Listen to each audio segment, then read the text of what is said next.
Shalom, damai di hati. Bapak Ibu, jemaat yang diberkati Tuhan, saya yakin dan percaya kita masih ada dalam pemeliharaan tangan kasih Tuhan. Amin. Oleh karena itu, sebelum kita mengawali seluruh aktivitas dan tugas tanggung jawab kita, saat ini kita kembali lagi dalam program Renungan Harian Keluarga, edisi Senin 20 Desember 2021. Bersama dengan saya, Vikaris Pendeta Jendi Megumi Ponggohong Sarjana Teologi. Maka dari itu, mari kita berdoa untuk pembacaan dan perenungan firman Tuhan. Kita berdoa. Bapa kami yang di surga, Allah yang kami imani melalui anak-Mu Yesus Kristus, yang telah menyatakan diri-Mu di tengah-tengah kehidupan kami manusia. Terima kasih Tuhan Yesus buat kesempatan yang indah di hari ini. Kami boleh lagi terundang bersama dalam renungan harian keluarga. Maka dari itu Tuhan, bagi kami semua yang boleh mengikuti baik di rumah kami masing-masing ataupun di tempat kami, mari biarlah Roh-Mu yang kudus melingkupi kami agar kami mampu mengerti, memahami apa yang menjadi maksud firman. Kami sambut firman-Mu di dalam nama Yesus, firman yang telah menjadi manusia dan hidup di tengah-tengah kami manusia. Kami berdoa. Amin.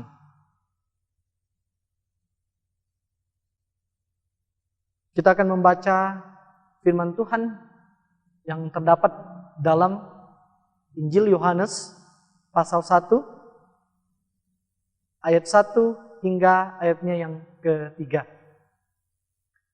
Injil Yohanes pasal 1 ayat 1 hingga ayatnya yang ketiga. Bagal Kitab Indonesia memberi judul Firman yang telah menjadi manusia. Beginilah bunyi firman Tuhan. Pada mulanya adalah firman.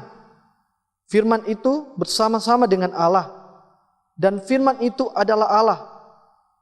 Ia pada mulanya bersama-sama dengan Allah. Segala sesuatu dijadikan oleh Dia, dan tanpa Dia tidak ada suatu pun yang telah jadi dari segala yang telah dijadikan. Demikian pembacaan kita yang berbahagia, ialah kita yang dengan setia membaca dan merenungkan firman Tuhan, tetapi yang lebih daripada itu kita yang mewujud nyatakan apa yang Tuhan firmankan dalam kehidupan kita setiap hari. Amin. Bapak, Ibu, Saudaraku, jemaat yang diberkati Tuhan, ada sebuah artikel yang ada di internet membuat kita merenung tentang pandangan kita mengenai apa arti kehadiran Kristus di bumi ini. Dalam artikel itu menceritakan pada musim Natal tahun 1932, ada seorang yang bernama Robert McGimsey menghadiri kebaktian tengah malam di New York dan pulang ke apartemennya pada dini hari.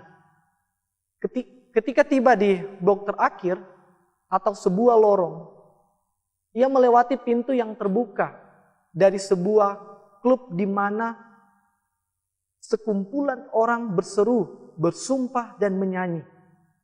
Yang lain sedang mabuk sehingga berjalan melewati batas jalan. McGimsey ini berpikir bahwa begitu aneh cara mereka merayakan kelahiran pribadi yang datang untuk menyelamatkan dunia. Bapak, Ibu, Saudaraku, kelihatannya kita manusia telah kehilangan makna hidup Sang Putra Natal yang setiap tahun kita memiliki kesempatan untuk melihat kembali kelahiran Yesus dengan mata pengertian dan penerimaan yang baru kepadanya. Akankah kita mengenali dan menghormatinya sebagai Tuhan dan Raja pada Natal tahun ini? Bapak, Ibu, Saudaraku, pada mulanya adalah firman atau logos. Dalam bahasa Inggris, word dikatakan, bahkan juga seorang teolog Calvin, dia mengatakan speak atau ucapan. Dan speak ini atau word merujuk kepada Yesus yang adalah sebagai anak Allah. Bapak Ibu Saudaraku, kenapa Yesus disebut firman atau word? Yang pertama, karena penggunaan word atau kata ini berfungsi untuk menyatakan pikiran kita, menyatakan kehendak kita, dan apa yang ada dalam diri kita kepada orang lain. Dan Yesus di sini disebut word atau kata.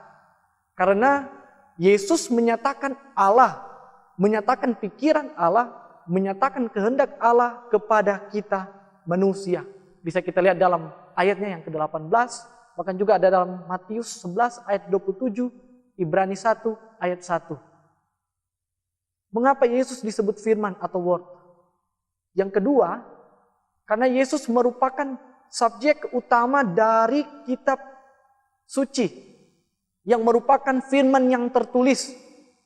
Tetapi dikatakan bahwa Yesus disebut firman tidak berarti bahwa kitab suci bukanlah firman. Kita harus hati-hati terhadap yang beredar di akhir-akhir ini, kaum liberal yang seakan-akan meninggikan Yesus tetapi merendahkan kitab suci.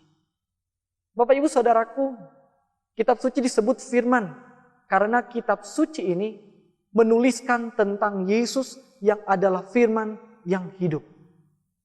Bapak Ibu Saudaraku yang diberkati Tuhan, selanjutnya dalam ayat 1, kalimat selanjutnya dikatakan pada mulanya. Pada mulanya ini menunjuk pada kekekalan.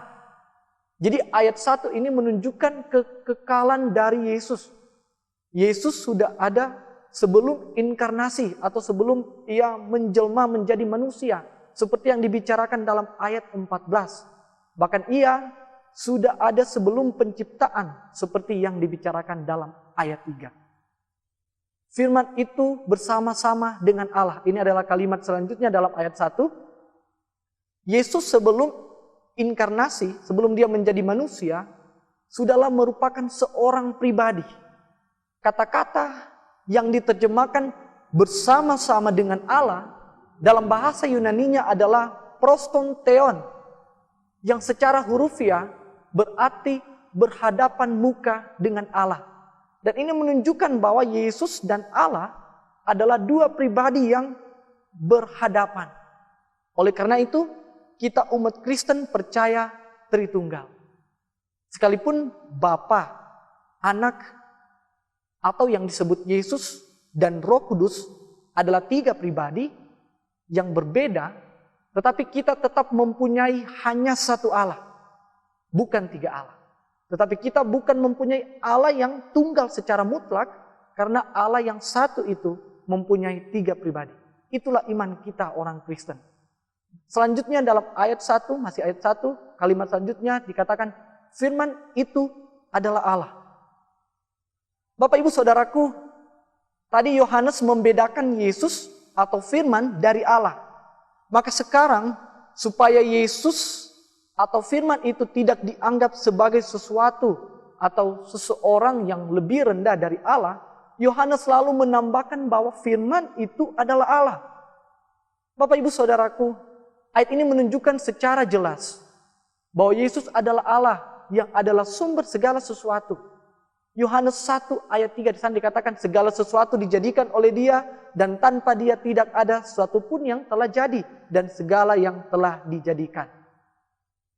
Bapak Ibu Saudaraku, melihat bacaan ini, kalau kita sudah mengetahui bahwa Yesus adalah Allah, bagaimana sikap kita terhadap Dia? Maukah kita mencari Dia? Mengasihi Dia? Mentaati Dia?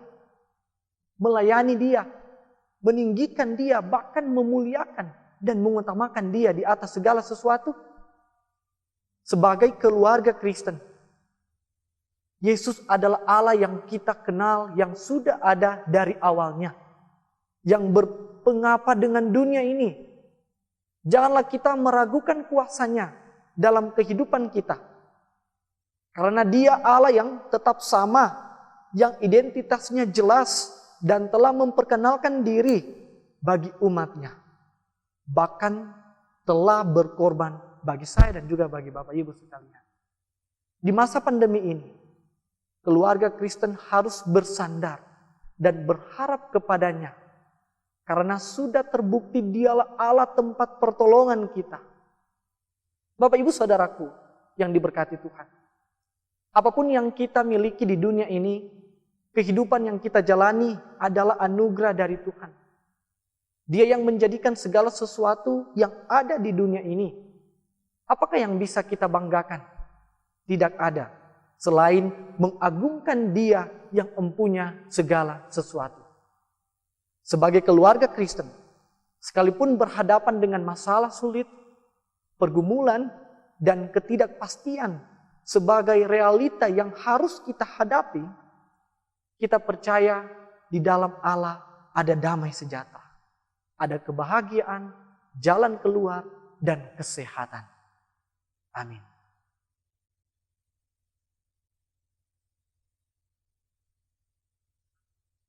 Demikian firman Tuhan, terpujilah Kristus. Mari kita berdoa. Kami mengucap syukur ya Tuhan kami, Yesus Kristus, atas penyataanmu di tengah-tengah dunia ini. Engkau yang datang untuk menggantikan kami manusia. Engkau yang datang untuk mendamaikan kami manusia dengan Allah. Terima kasih Tuhan. Kami sungguh mengucap syukur kepadamu. Dan saat ini, biarlah firman-Mu ini tetap tinggal diam dalam hati pikiran kami. Tetapi yang lebih daripada itu, firman-Mu ini dapat boleh menjadi kesaksian kami di tengah-tengah kehidupan pribadi, keluarga, jemaat, bahkan masyarakat. Maka dari itu Engkau kiranya selalu memberkati kehidupan kami selaku jemaat-Mu dalam tugas tanggung jawab pelayanan yang telah Engkau percayakan bagi kami. Biarlah tuntunan tangan kasih Tuhan senantiasa akan turut campur tangan, sehingga apa yang kami kerjakan, kami lakukan, kami percaya boleh mendatangkan berkat daripada Tuhan. Terlebih lagi ada berkat rezeki, agar nantinya seluruh kebutuhan kehidupan keluarga kami dapat dicukup-cukupkan. Terima kasih Tuhan Yesus. Begitu juga gumul juang kehidupan kami pasrahkan ke dalam tangan pengasihan Tuhan. Dengan selalu berharap, bersandar dan yakin bahwa Tuhan mempunyai jalan keluar bagi pergumulan hidup kami. Maka dari itu Tuhan, bila Engkau memberikan kami solusi, memberikan kami jalan keluar agar kami mampu melewati tantangan hidup yang ada. Tetapi yang lebih daripada itu semakin mendekatkan kami dengan Tuhan. Dalam pemaknaan di minggu-minggu Advent ini, kayaknya boleh semakin menyadarkan kami bahwa betapa pentingnya Tuhan datang ke dunia. Itulah yang harus kami imani dan harus kami implementasikan dalam kehidupan kami setiap hari. Terima kasih Tuhan Yesus. Seluruh kehidupan kami, penghidupan kami di sepanjang hari ini, di sepanjang kehidupan yang telah Engkau anugerahkan untuk kami tetap terus berkarya, kami serahkan ke dalam tangan pengasihan Tuhan. Kami juga tetap terus mendoakan bagi para hamba-Mu, bagi para pelayan-Mu yang ada di tengah-tengah kehidupan kami di Jemaat Gemi Maranatha Selatan. Engkau akan memberkati setiap pelayan yang ada, pelayan khusus Penatua, Siamas, para pendeta, vikaris pendeta, kayaknya selalu diberkati Tuhan dalam tugas tanggung jawab pelayanan.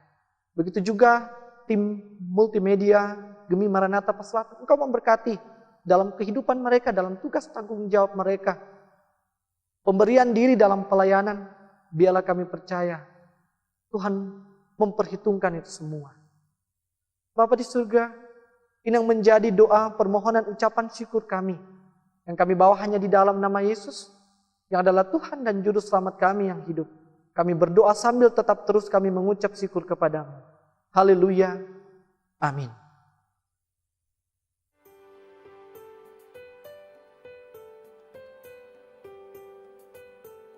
Bapak Ibu Saudara, jemaat kekasih-kekasih Tuhan Yesus, saya mengamini kita semua yang boleh mengikuti program Renungan Harian Keluarga di saat ini pasti diberkati. Puji Tuhan. Selamat melanjutkan pelayanan dalam tugas dan tanggung jawab yang telah Tuhan percayakan kepada kita. untuk menjadi alat kesaksiannya di tengah-tengah keluarga, jemaat, dan masyarakat. Mari kita like, komen, dan ikuti terus channel YouTube Gemi Maranatha Paselatan yang menyiarkan program-program pelayanan yang tentunya dapat menjadi berkat dalam kehidupan kita dan sesama kita. Tuhan Yesus memberkati. Shalom, damai di hati.